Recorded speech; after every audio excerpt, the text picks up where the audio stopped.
Hello friends, एके education में आप सभी का स्वागत है। फ्रेंड्स, आज का जो हमारा टॉपिक है काफी महत्वपूर्ण है एग्जाम की दृष्टि से, जिसके बारे में हम आज चर्चा करेंगे। फ्रेंड्स, जैसे कि आपको स्क्रीन पे देख रहा होगा, आज का जो हमारा टॉपिक है हिंदी में वचन से संबंधित है।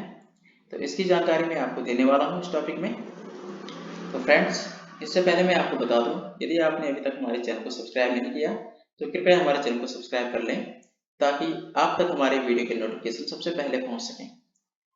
फ्रेंड्स, आज का टॉपिक है वचन। इससे एग्जाम्स में कई बार प्रश्न पूछे जाते हैं, तो इसलिए आप इसको ध्यानपूर्वक सुनिए और देखिए। तो चलते हैं अपने टॉपिक की तरफ, हम इसमें क्या क्या पढ़ने वाले हैं।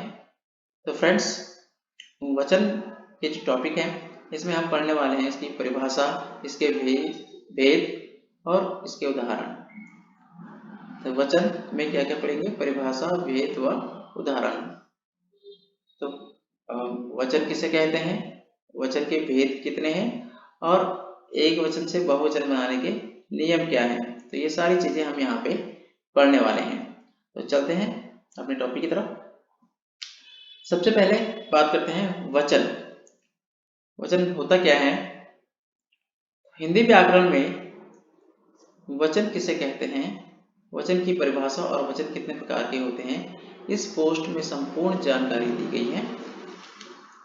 हिंदी व्याकरण में वचन किसे कहते हैं, वचन की परिभाषा और वचन कितने प्रकार के होते हैं, इसकी संपूर्ण जानकारी हम इस वीडियो में देखने वाले हैं।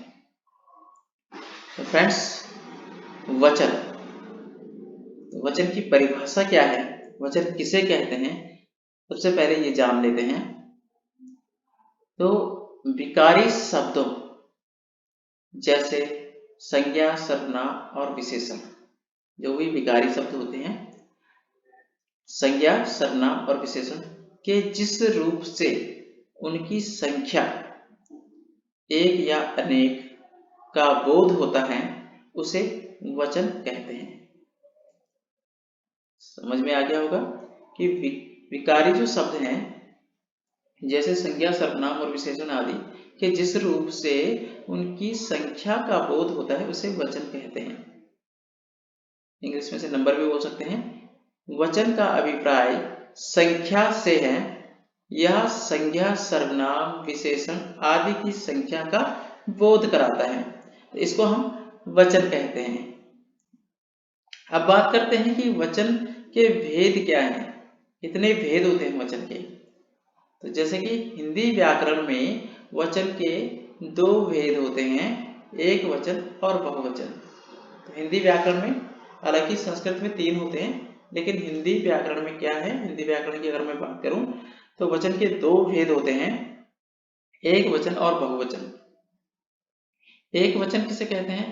शब्द के जिस रूप से एक वस्तु या पदार्थ का ज्ञान होता है, उसे एक वचन कहते हैं। जैसे लड़का, कलम, घोड़ा, कुर्सी आदि। तो जैसे यहाँ पे लड़का दे रखा है, तो लड़का क्या है? एक है।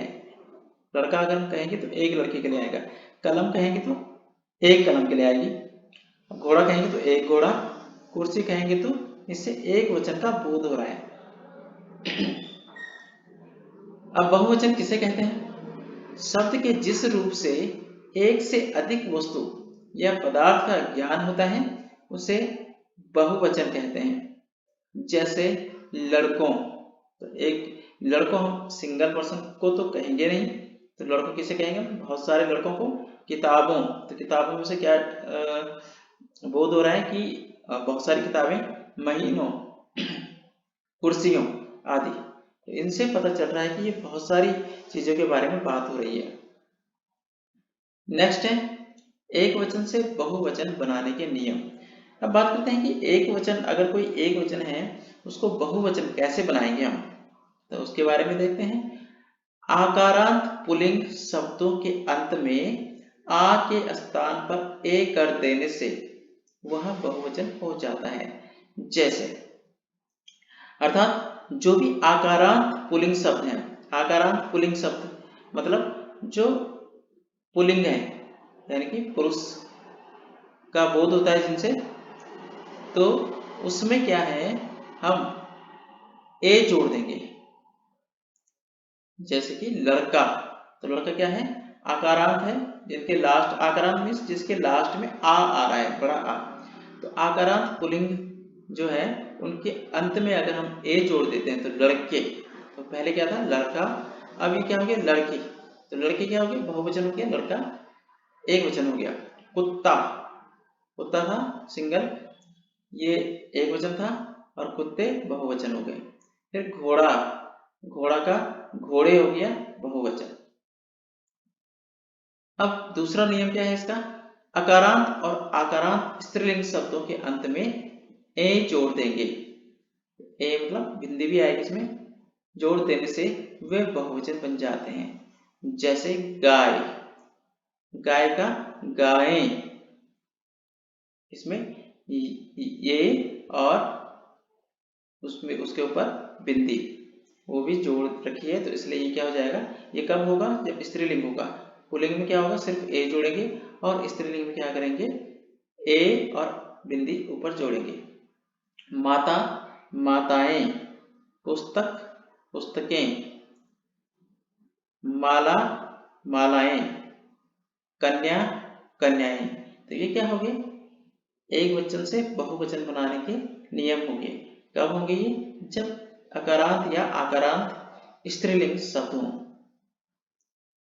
अब बात करते हैं तीसरा नियम की। तीसरा नियम क्या कहता है, इकारांत और ईकारांत स्त्रीलिंग शब्दों के अंत में या जोड़कर वे बहुवचन बन जाते हैं। जैसे कि जाति, तो जाति का जातियां, तो जाति क्या थी, एक वचन थी, और जातियां बहुवचन हो चुकी हैं।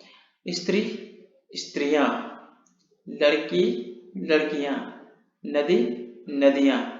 इस प्रकार से आप भी प्रैक्टिस कर सकते हैं।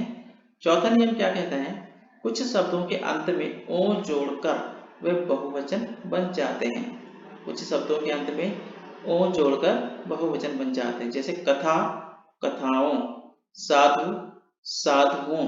ये क्या हो गया, एक वचन कथा हो गया, और कथाओं क्या हो गया बहुवचन। साधु क्या हो गया, एक वचन हो गया, साधुओं बहुवचन हो गया। कुछ शब्द सदैव, ये पांचवा नियम है, कुछ शब्द सदैव बहुवचन के रूप में ही प्रयोग होते हैं। जैसे प्राण, होश, हस्ताक्षर, आंसू, बाल इत्यादि। ये क्या है, हमेशा कहीं भी प्रयोग होंगे तो बहुवचन के रूप में ही प्रयुक्त किए जाएंगे। छठवां नियम क्या कहता है, कुछ शब्द सदैव एक वचन के रूप में प्रयोग होते हैं। जैसे माल, जनता, सामान, सोना इत्यादि। ये सारे हमेशा जहां भी प्रयोग होंगे एक वचन के रूप में ही प्रयोग होंगे। तो फ्रेंड्स, ये था हमारा टॉपिक आज का, जो कि वचन से रिलेटेड था। आई होप कि आपको समझ में आ गया होगा अच्छे से।